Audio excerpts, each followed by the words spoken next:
are non-violent, and we continue to preach non-violence. I am not a criminal. I am a presidential candidate. Nothing will stop him. We must get our freedom or we shall die trying. The documentary takes us behind the scenes of your presidential campaign in 2021. You faced threats against your life. Some members of your team were killed. The director of the film was shot in the face and nearly died. How dangerous has this journey been for you? It's been very dangerous.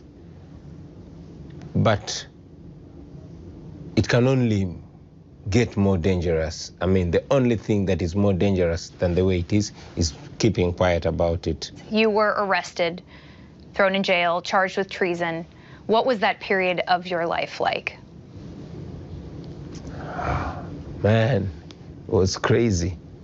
It was crazy. I was, for example, in Arua, I was arrested in a hotel room. I was beaten so bad with iron bars, dragged, put into a place that was poured with water, beaten so much, electricity was put on me. I had my genitals squeezed, I was beaten. My wife was able to see me. She was one of the very few Ugandans that came together with the European Union ambassadors. She could not recognize me. What did you think when you first watched the documentary?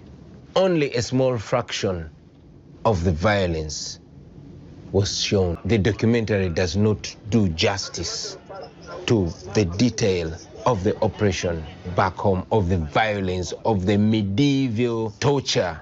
There's only a certain level of violence that can be shown. Violence was too extreme to be depicted. Barbie, you married a pop star who became a politician. Did you ever have any trepidations about Bobby's political career? I never thought Bobby would go into politics. But along the way, I saw signals. He began to get concerned about the things that he never got concerned about. What he's doing is more dangerous than it was in the beginning. The level of fear is more than I have ever had. So it really scares me. President Museveni has been in office since 1986. This film captures your struggle against a government that has had a stronghold on power for decades. Yeah.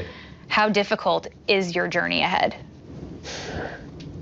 The journey ahead is difficult.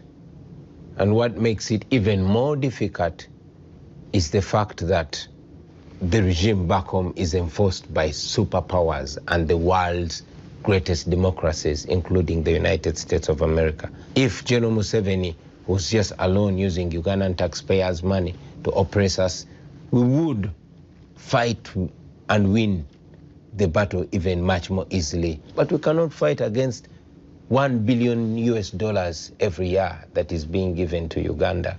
There are a lot of Americans who are struggling to put food on the table. They're busy, worried about what's going on here at home.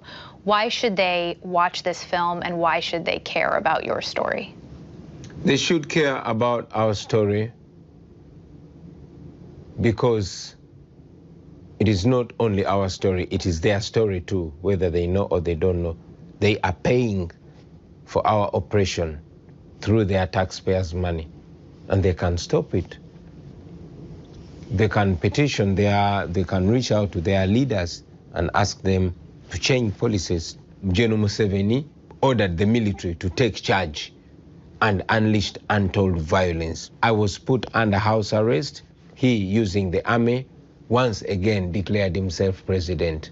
I am out on bail, battling a treason charge which carries the death sentence. I have numerous charges that have been put on me. After so much international criticism, some of those cases are put on the hold, but they're always picked up, whenever they need to prosecute me.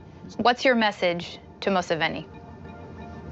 General Museveni, my message to him is, we are not going to give up the fight for our rights. We don't preach violence, we don't preach hate. We shall get our freedom or we shall die trying to get our freedom.